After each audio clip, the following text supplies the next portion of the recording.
어이없는 진술들과 문장들을 오늘 곳곳에서 볼 수가 있었는데 유경옥 전 행정관 본인이 쓰던 그 스마트폰 아이폰이었나 봐요. 오래 사용해서 배터리가 금방 닳아서 교체한 것이다라고 얘기하면서 한강에 버렸대요. 근데 한강에 버리는 게 일반적이지 않냐. 드라마 보니까 다 그러더라. 이런 얘기를 했다는 겁니다. 그래서 저희 이 뉴스다이브에 숨어있는 실세 이승준 기자가 드라마들을 찾아봤대요. 비밀의 숲이라는 드라마에서 극중에 서동재, 이준혁 씨가 분했던 그 역할이 본인 전화는 아니고 뭐 혐의가 있는 전화기를 한강에 버리는 뭐 그런 장면이 있었다고 합니다. 이런 것까지 우리가 얘기하고 있어야 되나?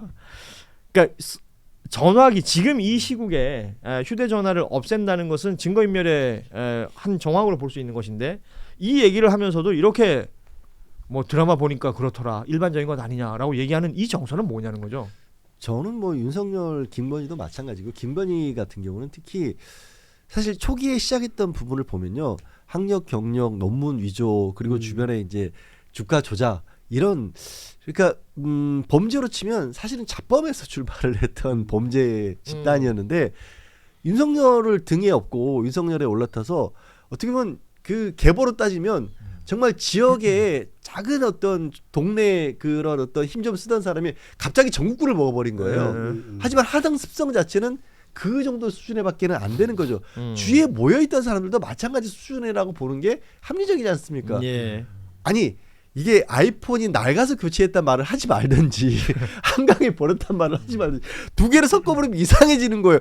낡아서 교체했다면 그냥 잃어버렸다고 하면 되고 통신사에 반납했다고 하면 되는 거지. 예. 한강에 버리는 게 일반적이란 말은 있을 수가 없는 모순인데도 그 생각을 못하는 것뿐이에요. 그 중에서 정지원이라는 또 인물이 있잖아요. 여기는 12월 6일 날 휴대전화를 교체했더라고요. 그러니까 12월 3일이 내란이 시작되는 날이라고 본다면, 그러니까 뭔가 급하게 휴대전화 없앴던 것 같은데, 보통 교체 시점이나 이제 휴대전화 교체 자체가 이제 비상경과는 상관없다는 취지로 주장을 했었는데, 그 지인하고 주고받았던 메시지를 복원했더니 한 10번 밀었음? 뭐 이렇게 크크크 이런 걸 보냈다는 거예요. 그러니까 초기화했다는 게 정황이 나왔고 그 초기화도 불안하니까 여러 번 했다는 거 아닙니까? 이런 거 보면 주변에 있는 사람들이 무언가 남기어서는 안 되겠다라고 생각을 했던 것이 아니겠느냐. 그게 전부 김건희 씨랑 관련된 거거든요. 따지고 보면. 정지원 씨 핸드폰 하나가 건희2잖아요. 그렇죠. 정지원 씨가 갖고 있는 폰 하나가 건희2니까 이제 그걸 그 폰을 얘기하는 건지 모르겠는데 어쨌든 밀어야 되는 거죠. 그리고 이게 지금 이게 문고리 그 김건희 문고리 3인방이 이제 뭐 이름이 지금 다 나왔으니까 유경옥, 정지원, 조영경. 예. 약간 역할이 다 있더라고요. 유경옥은 이제 주로 이제 건진 명태균. 그리고 정지원은 건희2 이제 건진법사 이게 전화 오면 이제 이게 김건희 1이 있는 거고 그건 그러니까 순수 김건희고 이제 김건희2 정지원이고 그 조현경은 이제 이제 최재형 목사 이렇게 하고 이제 그 섭외한 거죠. 그러니까 조현경은 디올백 그리고 유경옥은 샤넬백 이게 다 이렇게 그레이드가 따로 있는 거죠. 그 직급에 따라서. 지금 이 내용들이 그냥 허투루 넘길 게 아니라 지금 김건희 특검이 아직도 수사를 못한 내용들이 많잖아요. 근데 12월 28일이 되면 기간이 끝납니다. 그래서 지금 민주당에서 나왔던 이야기 중에 하나는 2차 종합특검 얘기가 나온 겁니다.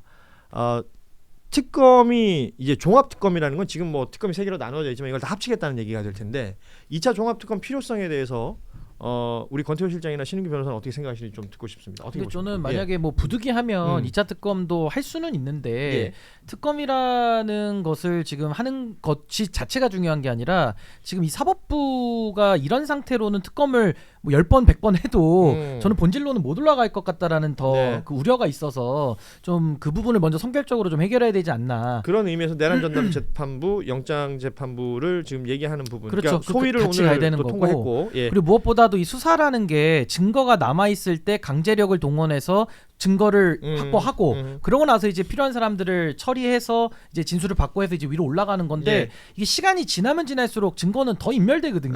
그래서 이게 사실은 특검을 또 종합특검까지 했는데 또 나중에 가서 또 빈손이 됐을 때 또 거기서 오는 또 허탈감도 있을 거기 때문에 저는 좀 제 발행 같아서는 좀 종합특검 안 갈 수 있도록이라도 좀 그 전에 남은 기간 동안에라도 좀 최선을 다해서 이거 좀 성과를 좀 내줬으면 좋겠다. 근데 지금 이게 뭐 사법부부터 막혀 있다 보니까 참 이게 지금 현실적으로는 좀 답답한 좀 그런 부분 아닌가 싶습니다. 그렇군요. 이게 지금 뭐 얘기할 게 워낙 많은 오늘입니다. 그 유경옥 전 행정관이 한강에 핸드폰 버렸다. 그 드라마에서 봤다라는 문장만큼이나 사람들이 또 관심을 많이 가지고 클릭을 많이 했던 게 홍장원 개 XX예요. 나 참 이게 이제 국정원 내부에서 나온 보고서라는 거잖아요. 일단 이 이야기 앞서서 김상욱 의원이 인터뷰했던 내용들도 굉장히 인상적인 것 같습니다. 그러니까 비상계엄이 실패하고 윤석열 기준에서 보면 국민의힘에서는 긴급의원총회를 여러 차례 했었는데 12월 3일에서 4일로 넘어가는 그 새벽에 긴급총회가 진행될 때 김상욱 의원은 그때까지만 해도 홍장원이 누군지도 몰랐다는 거예요. 그런데 배신자 홍장원 때문에 계엄이 실패했다는 얘기가 그 의총장 안에서 들려왔다. 이 얘기를 인터뷰를 통해서 했어요. 이거는 우리가 좀 어떻게 해석을 하는 게 좋을까요? 국민의힘 내부에는 무언가 정보가 공유되고 있었다. 이렇게 봐야 되겠죠? 이 홍장원이 이게 대중한테 알려진 거는 12월 6일입니다. 그렇죠.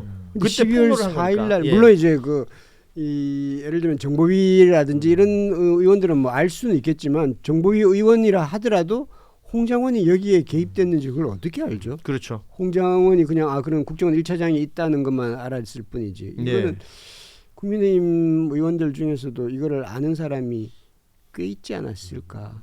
그러니까 저는 뭐냐면 내란이 어떻게 진행되고 어떻게 지금 뭐 표결된 이후에 망해갔는지를 그들은 다 정보가 있었다는 얘기잖아요. 그러니까 내부적으로는 어느 정도까지 알았는지 이제 그게 더 밝혀져야 될 부분인데 지금 뭐 김상욱 의원의 증언이나 이런 것들을 봤을 때는 미리 알고 있었다라는 부분들을 더 힘을 실어주는 여러 증언들이어가지고 정말 이 내란 특검의 본질을 간다면은 법무검찰과 이 국민의힘까지 수사가 완벽하게 좀 깨끗하게 도려내져야 이게 참 국민들이 이 내란의 전모도 알고 이 정도면 됐다 할 텐데 지금은 뭐 그 입구 오늘도 추경호 영장 기각 문제가 좀 남아 있습니다만 그 입구에서 지금 좀 헤매고 있으니까 굉장히 좀 안타까운 상황 아니냐. 최대치로 이제 국민의힘 의원들을 변호를 하자면 변론을 할 수 있는 가정을 하자면 나는 몰랐는데 나는 미리 이거를 몰랐는데 나중에 내란이 실패하고 나서 윤 대통령이 말하는 걸 들었다 이렇게 얘기할 수 있겠죠. 그렇죠. 난 그냥 사전에 몰랐고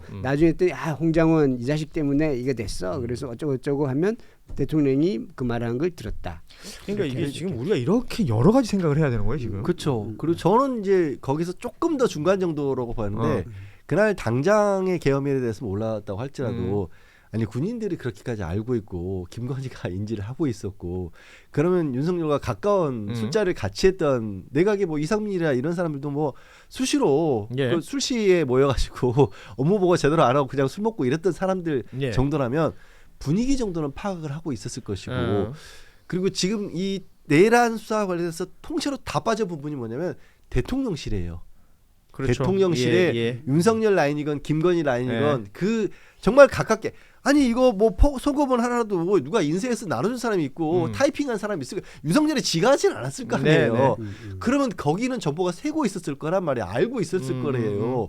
그 대통령은 누구 만나서 한마디 나눈 것들도 다 원칙적으로 기록을 남겨야 되는데 그렇죠. 어떻게든 알고 있었을 거고 그리고 대통령실에서 무슨 일이 벌어지고 있는지 또 촉각을 곤두세우고 있는 의원들도 있을 거예요. 그럼요. 그런 계엄에 적극적으로 가담까지는 안 했다고 할지라도 그 정보를 알고 있었던 상황 그리고 야 이게 왜 지금 뭐 체포하고 뭐 민주당 이렇게 그 다 막는 줄 알았더니 왜 이렇게 엉망이 돼버린 거야라고 그 시국에 누군가는 대통령실의 라인이 통해서 정보를 전해드렸을 것 같고 내가 들으니까 뭐 아니 뭐 홍장원한테 했던데 그게 말을 안 들은 모양이 뭐 이런 정도 얘기 정도는 오고 가지 않았을까. 그러게 시간은 충분했죠. 그 이후에 그러니까 조태용 국정원장의 이 공소장 내용 중에 보면 말이에요. 홍장원 전 차장에게 얼마나 민감했던 것인지가 드러난 장면들이 여러 차례 있는 거예요. 앞서도 얘기했지만 12월 6일 홍장원 차장이 이제 폭로를 하잖아요. 나 이런 사람을 어떻게 하라라고 전화를 누구한테 받았다. 이런 폭로를 했기 때문에 그러니까 언론사나 국회 조태용 국정원장이 뭐 여러 차례 얘기를 합니다. 이런 모든 홍장원 차장의 그 폭로는 사실이 아니다. 그리고 나서 그러니까 자신이 이제 선택하는 거겠죠. 정치적으로 본인에게 유리한 CCTV 따로 긁어가지고 그것만 국민의힘 의원들에게만 제공을 또 먼저 하고 미리 만들어놨다. 예, 이런 장면들도 우리가 다 포착을 했지 않습니까? 그리고 나서 12월 10일에 국정원 감참실이 보고서를 만들어요. 원장님 말씀이 사실이라면 홍 전 차장은 12월 3일부터 6일 오전까지 함구하고 있었다는 뜻인 바 심각한 기강문란 행위다. 여기에 홍장원 개 XX라는 표현도 있고 원 차원에서 국정원 차원에서 허위사실 유포 및 정치중립 의무 위반 등 이 사태에 대해서 엄중히 경고하고 사법적 대응이 필수다. 이런 것들이 적혀 있다는 겁니다. 보고서에. 국정원은 뭐예요? 이렇게 되면 완전 그 센터에 들어가는 거 아닙니까? 지금 뭐 조태용 원장이 개입됐다는 거를 부인할 수 없는 거죠. 부인할 수 없으니까 이제 감찰실에서 이제 어쨌든 홍장원의 입을 막아야 되겠고 또 손을 봐야 되겠다는 그 절박함이 오히려 느껴지는 거죠.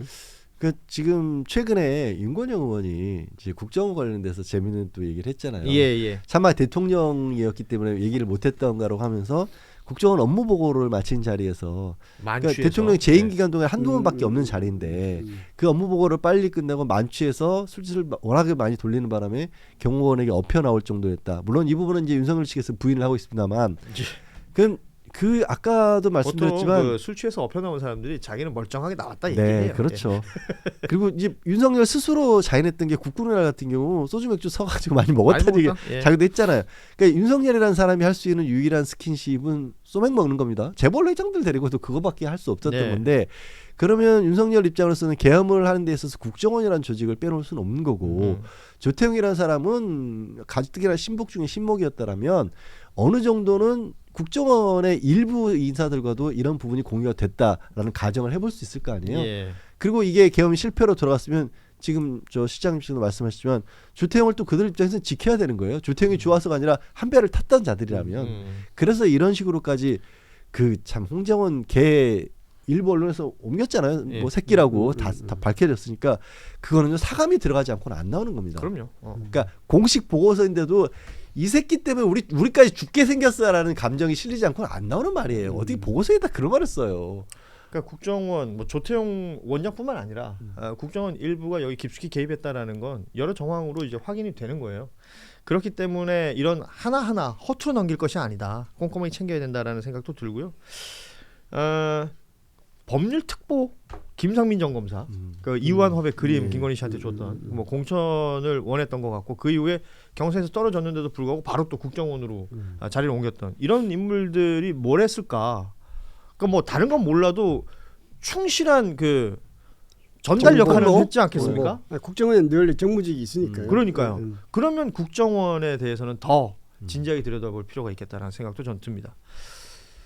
뭐 시간은 다 됐습니다만 저 원고에 적혀 있는 거니까 요거까지만 하죠. 항상 시간이 다 됐습니다만 이러면서 시간 내에 안 끝내시네요. 메롱.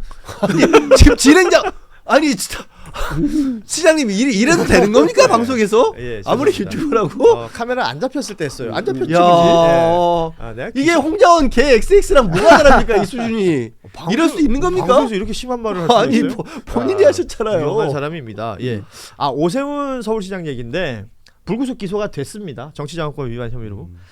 뭐 여기까지는 뉴스 다 보셨을 테니까 그럼에도 불구하고 다음 서울시장 선거에 출마할 가능성이 높다라는 기사들이 많이 보이는데 서울시장 후보로는 또 나경원 의원도 얘기가 되는 부분이 있잖아요. 어떻게 보세요? 그 오세훈 시장의 출마 여부와 나경원 의원의 어떤 반응 이런 것들은 어떻게 평가하십니까? 이게 결국 이제 룰이 더 중요할 것 같은데. 경선 룰. 예. 어차피 지금 기소야 지금 나경원 의원도 지금 패스트트랙 지금 항소 뭐 걸려 있고 하니까 이게 이제 이것 때문에 오세훈은 이렇게 당신 기소됐으니까 나오지 말아라고 하는 건 너무 쏙 보이는 행동이니까 하기 쉽지 않은데 5대5로 하냐 7대3으로 하냐에 따라서 아무래도 7대3이 되면 나경원 의원이 유리할 테고 근데 지금 오세훈 시장 쪽에서는 7대3이 되어도 이길 수 있고 5대5 아마 룰이 7대3으로 바뀌기 좀 힘들 거라는 예측을 하고 있는 것 같아요. 아니 근데 나경원 의원이 그 총괄기획단 단장이기도 하고 여기서 7대3 얘기가 나온 거잖아요. 근데 본인이 출마하면 본인은 5대5로 하겠다 뭐 이런 얘기도 했지 않습니까? 말이 안 되는 얘기죠. 예. 뭐 애도 아니고. 애도 아니고. 예. 그러니까 사실은 자기 본인이 나올 의사가 있으면 총괄기획단장을 맡지 말았어야죠. 그러니까 그것 정말 자체가 이게 룰 세팅하는 데 있다가 자기가 그 룰 세팅 해놓고 그렇게 싹 오겠다라는 것처럼 보이니까 뭐 이게 뭐랄까 굉장히 좀 뭐랄까 얄팍해 보이잖아요. 애 수준이라는 거죠. 시장이 정리해 주셨잖아요. 그 우리 양절 변호사는 어떻게 보세요? 그 오세훈 시장 출마합니까? 출마할 수밖에 없죠. 할 수밖에 그렇죠. 없다. 무조건 출마해야 네, 돼요. 오세훈 시장은 지금 문제가 한두 가지가 걸려 있는 게 아니잖아요. 지금 뭐 가장 최근에 논란된 거 한강버스 관련이었고 또 한겨레 김한 기자가 이제 좀 세운상가 재개발 관련해서 의혹을 또 제기를 열심히 하고 있지 않습니까? 예. 그런 부분들 뭐 있는 상황에서 이거를 막아낼 수 있는 길은 시장으로서 출마해가지고 또 당선이 되는 것 법적으로 제일 문제된 건 명태균 아닙니까? 딴 거는 이제 행정상에서 네, 이제 그렇죠. 뭐 그런 예. 거고. 공직선거법 뭐 아시다시피 불구속 기소됐던 내용이 오세훈, 강철원, 김한정 세 사람이 다 기소가 된 내용입니다. 근데 오히려 여기 왜 명태균이 빠졌지?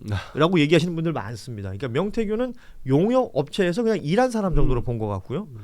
오세훈을 위한 여론조사가 진행이 됐는데 이것을 김한정이 대납했다. 네. 지금 요 내용이 기소 내용이기 때문에 그렇다는 부분. 그럼 명태균은 이렇게 냅둬도 되나? 명태균은 다른 쪽으로 그러니까 지금 검찰 입장에서는 명태균을 어느 정도는 이용하는 것처럼 보이긴 해요. 예. 특검에서도. 예. 그리고 명태균 씨가 오세훈 시장한테 굉장히 사감이 화가 많이 많이 나는 나죠. 것 예. 같아요. 예. 그래서 오세훈 시장에 대해서 불리한 거를 많이 얘기했을 것 같아요. 그 대표적인 게 이제 뭐 질질 짰다 뭐 이런 표현들 아닙니까? 예. 자 오늘 뉴스 다이브 많이들 텁텁한 마음으로 뉴스를 보고 계실 텐데 두 분께도 저는 그 시간을 좀 드려야 된다고 봐요. 왜냐하면 요일마다 저희는 이제 출연진들이 바뀌니까 12월 3일이 있는 이번 주 여러분들이 맞으시는 1년이 지난 12월 3일은 어떤 것인가 그 소회를 한마디씩 듣고 있는데 우리 양절 변호사부터 좀 부탁드립니다. 저는 지난 1년 동안 거쳐왔던 게 그냥 지난해 이맘때쯤에 대한민국 그리고 대한민국 국민들에게 박힌 그 총단을 빼내기 위한 안정화 작업 정도였다라고 봅니다. 예. 지금 덥고 큰 상처가 있지만 몸이 저는 이제 한의 집안에서 자랐기 때문에 한의학적으로 보자면 어느 정도 몸이 커져가면서 필요한 부분에 수술을 하든지 아니면 그 부분에 대한 적극적인 치료를 하지 몸이 너무 쇠약해 있을 때는 침 같은 것도 함부로 못 꽂게 하거든요. 그런 정도의 상황에서 이제 기사회생 좀 해 나가고 있는 단계고 앞으로 이걸 진짜 질병을 치료하기 위한 치료는